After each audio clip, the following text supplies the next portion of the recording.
Welcome to this explainer. Today we're looking past traditional maps to objectively analyze a pretty wild phenomenon. Digital networks are radically reshaping physical statehood.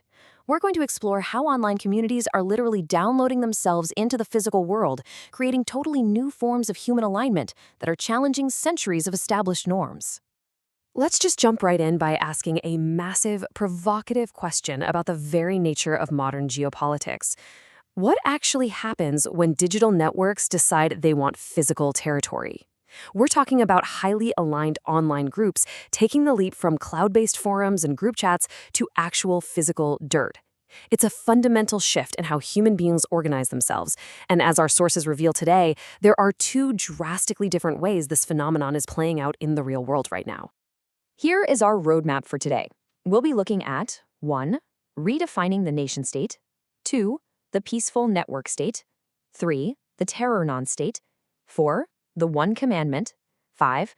Coercion and forced submission, and finally, 6. Two visions of tomorrow. Let's start with Section 1, Redefining the nation-state. For literally centuries, states owned the land, and, while citizens were simply born into them, your geography entirely dictated your alignment and your community.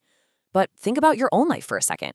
You probably have way more in common with your digital communities, your group chats, and your online forums than you do with your actual physical neighbors. We're seeing a massive shift as the digital world leaks over into the physical world. We are actively moving from a system where physical proximity creates community to a system where a digital community creates physical proximity.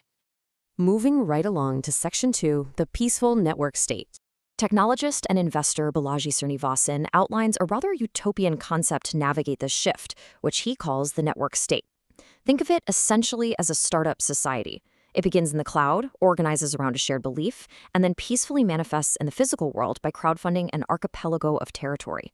The ultimate goal here is gaining actual diplomatic recognition from legacy governments.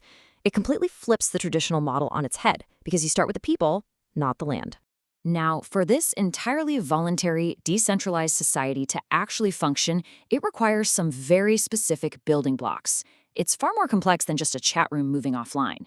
It starts with a moral innovation and a recognized founder. Then, it has to build a capacity for real collective action, integrate a cryptocurrency to manage its internal economy, and eventually crowdfund that physical territory. It's a deliberate, step-by-step roadmap for peaceful opt-in statehood. Which brings us to Section 3, the terror non-state.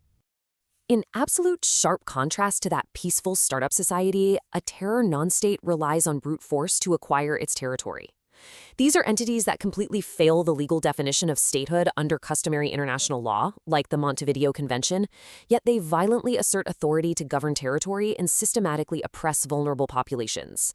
They don't ask for opt-in consent, they just demand complete submission.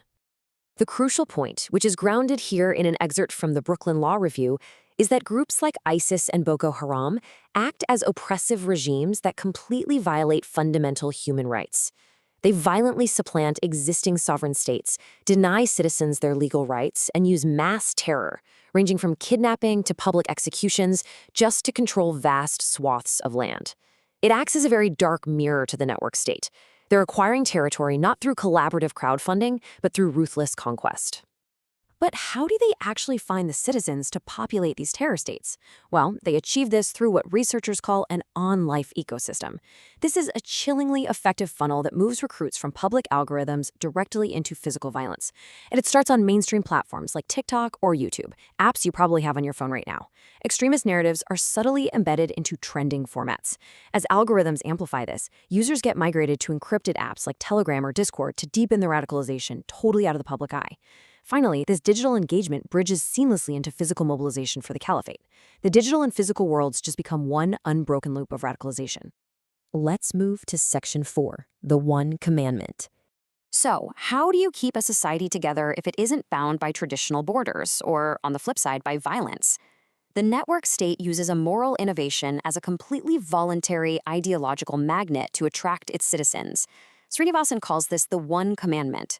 And it could be surprisingly mundane or highly specific. It could be a society dedicated entirely to a keto or sugar-free lifestyle. Just imagine an entire neighborhood built around avoiding carbs.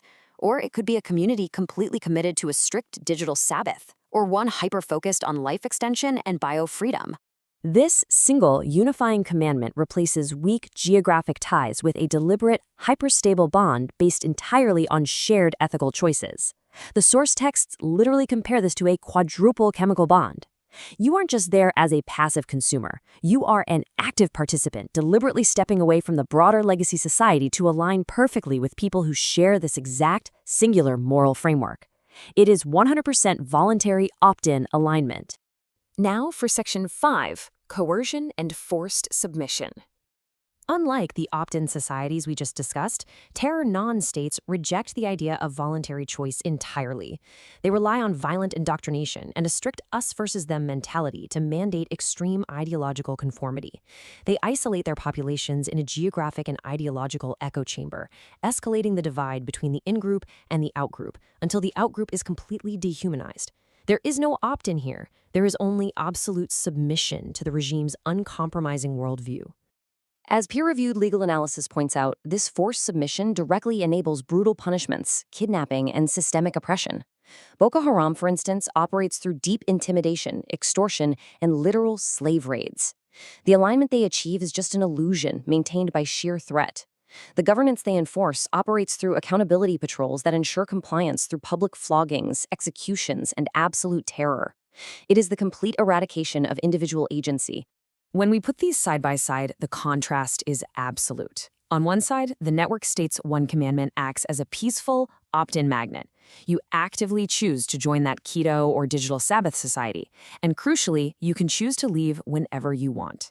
On the other side, the terror non-state utilizes brutal punishments and forced submission to literally chain its population in place. We're looking at a stark divide, using shared voluntary values to attract versus using sheer, unyielding terror to trap. Finally, Section 6, Two Visions of Tomorrow. To summarize our findings, we are basically looking at three completely different paradigms operating on the exact same planet right now.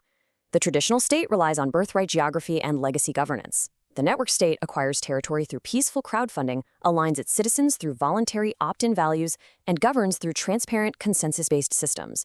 Meanwhile, the terror non-state acquires territory through violent force, aligns its subjects through horrific coercion, and rules via extremist terror. As we wrap up this explainer, I really want to leave you with this final thought. How will the mechanics of community alignment define our 21st century? Because as our digital networks inevitably leak into our physical reality, we're standing at a profound crossroads. Will the future of human sovereignty be built on the peaceful, voluntary alignment of the one commandment, or will it be fractured by the violent, coercive force of the terror non-state? Keep questioning the architecture around you, because the map of tomorrow is being drawn right now. Thanks so much for joining me today.